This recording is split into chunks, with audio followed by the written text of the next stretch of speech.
Dating taga-ABS-CBN, kinumpirma ang pagbabalik sa telebisyon ng isang noontime primetime show matapos tanggalin sa pag-ere. Ang kaganapan, tingnan ng mga detalye.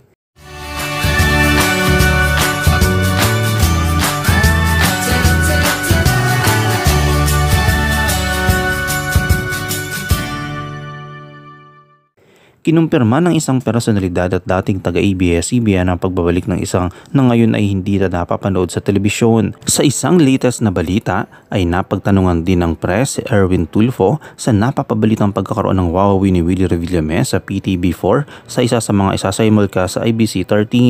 May mga usap-usapan din tungkol kay Erwin Tulfo tungkol sa paglipat ng wawawi ni Willie Revillame sa PTV4 kung saan ito ay isasimulcast nga sa IBC13 at ayon sa kanyang kaalaman, tila totoo na ang paglipat ni Willie Revillame sa nasabing istasyon. Sa kanyang pahayag nga ay sinabi, pinag-uusapan niyan, pinagplano. I know about this yung kay paring Willie. Pinag-uusapan yan, nag-meet yan sa PCOO. Tiningnan nila kung pwede ba, nakita naman nila na may public service siya. Tumutulong siya, actually it's approved. Signing na lang, may konting adjustments na lang ang ginagawa. At saka yung timing kung kailan siya papasok, pero sa mga bossing sa taas okay na.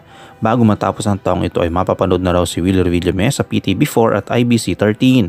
Sa siguradong sagot ni Erwin Tulfo ay sinabi, definitely, even before Christmas. Sana nga makatulong ito sa mga tao. Definitely, even before Christmas. Dito ngang nakaraan lamang ay lumabas sa online news na inaayos pa ng mga abogado ang mga kontrata para sa programang Wawawi ni Willie Revillame mula October 2 sa Lunes 5 to 6:30 PM sa PTV4 at IBC13. Hihintayin muna ang pagtatapos ng Ghost Month sa September 14 bago magkumpirma o magpirmahan ng kontrata. Ipinagdiinan ni Ana Puod, ang General Manager ng PTV4 na ang lahat ay kasalukuyang nasa ilalim pa rin ng negosasyon sa pagitan nila ni Willie Revillame, PTV4 at IBC13. Posibleng bumalik sa ere ang wawawi ni Willie Revillame ngunit ang opisyal na pagsimula ay aantayin pa. Subalit sa pagkakataong ito nga hindi sa noontime show o ere ang wawawin kundi sa primetime dahil ito umano ang gusto ni Willie Revillame. Sa mga darating na araw ay malalaman kung tuloy na ba ang wawawin sa People's Television. Sa pahayag nga ni Ana Puod ay sinabi, matagal na po ito, nag-start po kami few months ago. Until now we're still discussing yung partnership o kung ano man yung magiging nature ng aming relationship. Ngayon, ito ay magiging isang magandang hamon kung paano nito mapapanatili ang kahalagahan ng show ni Willie sa government station.